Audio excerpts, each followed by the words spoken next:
Oh my god, this cannot be legal, dude. I have been seeing some insane confessions lately, and we need to rank them. We're going to be ranking your confessions into 4 tiers. The first tier, which is the least serious, same here, I respect you. The second tier is controversial. Some people might disagree with you, but some people might not. The third tier is almost the worst tier, handcuffed. You need to be detained and think about your actions. And finally, call the police. This is barely legal, and every time we find a confession that belongs in that tier, we're going to take a shot of authentic fish sauce. It's disgusting. Number 1, I seduced my teacher. What a great start. I'm in college, and I had this super fine graduate teacher who taught the lab I was in. Once he realized I was basically as old as he was, he started getting real flirty and friendly. He had all the subtlety of a brick to the face, and would openly flirt with me in front of the class. That's a huge red flag. So final exams roll around, and I knew I was going to confess my crush for him.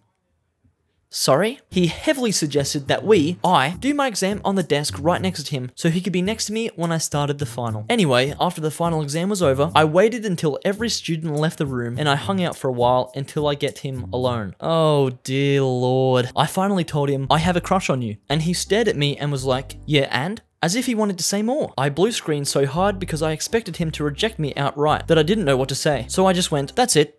Bye, and walked away at the speed of sound. It's been awkward every time I've seen him since. I bet.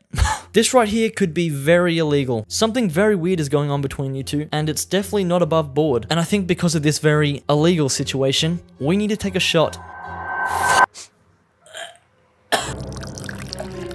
Cheers! Tink. 3, 2, 1.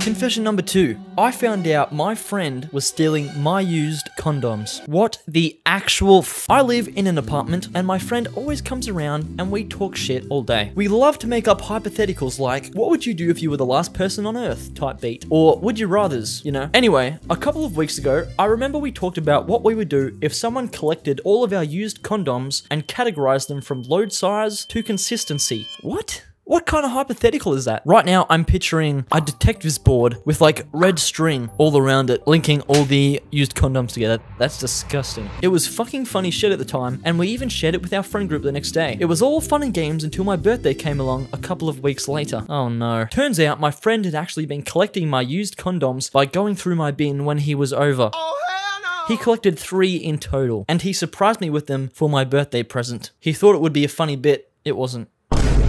I don't even know what to say. How does he know, like, where you put those things? There is something amiss with your relationship. I mean, we all have a friend who can get around a joke, but getting around your boy's juices, that's crossing the line. Your friend needs to be handcuffed, bound, maybe even straitjacketed, because to be honest, I don't think anyone is safe around that guy. Number 3, I flooded my apartment complex with my own shit.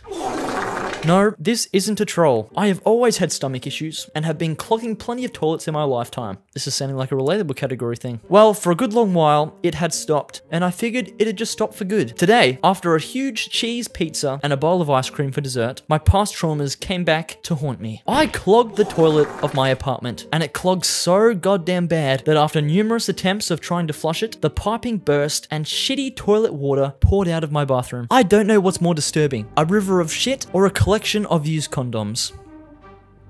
Comment down below. I have a fear of poo, so I was screaming and throwing up. I mean, I don't think anyone likes it. I had to rush to get everything out of the bathroom to salvage, while this flood of water just coated the bathroom. I grabbed the biggest cup I could find and just started scooping water into the shower so it stopped flooding. But there was not much I could do. It sounds a lot like Willy Wonka's chocolate river in there. My chocolate!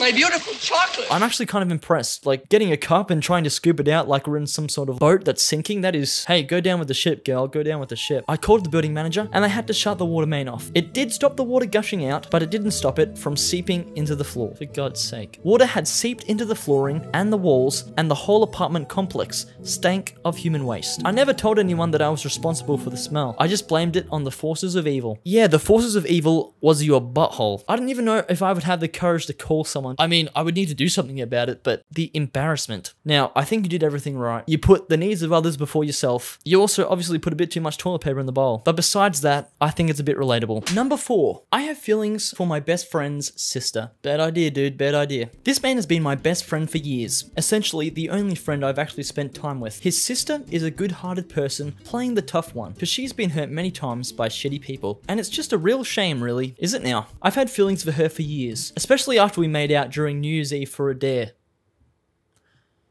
Whoa, whoa, whoa. The kiss felt real, he says. It probably was real. Since we've had long talks about life when we're alone, and she makes occasional remarks that almost seem like she's hinting at feelings that she doesn't want to talk about, I'm building up the courage to make a move. Well, look, my advice to you would be, maybe ask your friend about this situation first, you know? Because some people don't want you to cross that boundary, and I think that's totally fair. Now, you haven't done anything yet, and it seems like harmless fun that you two are having. But some people might disagree with that, so you're going in the controversial tier, my friend. Number 5. My ex-roommate used to get his little brother drunk and high.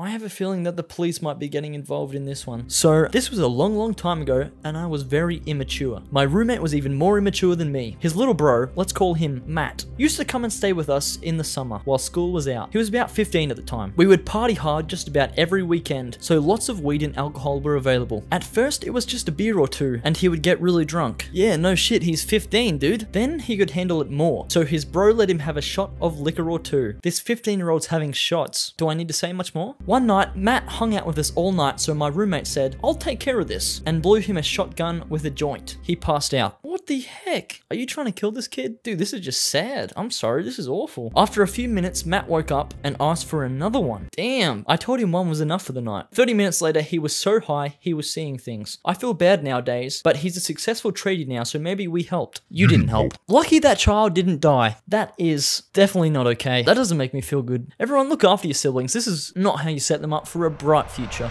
I think you know what that means. Well, Matthew, this one's for you, buddy. 3, 2, 1.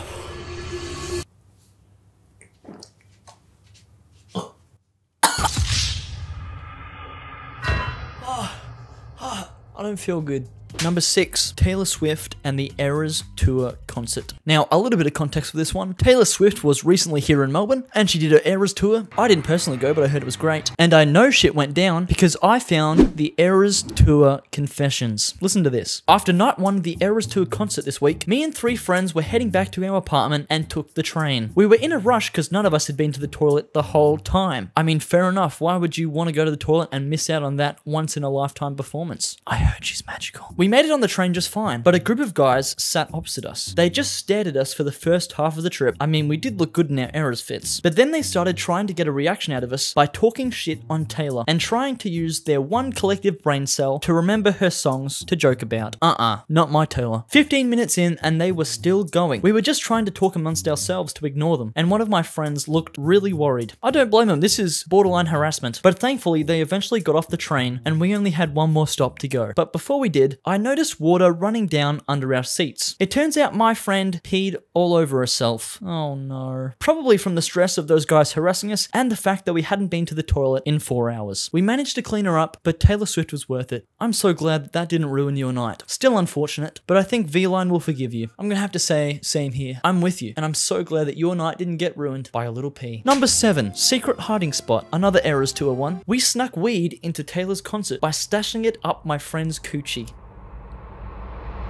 That way we could get high listening to Cruel Summer. I mean, if there's one place to get high, it would definitely be Taylor Swift's concert. Cruel Summer. Respect.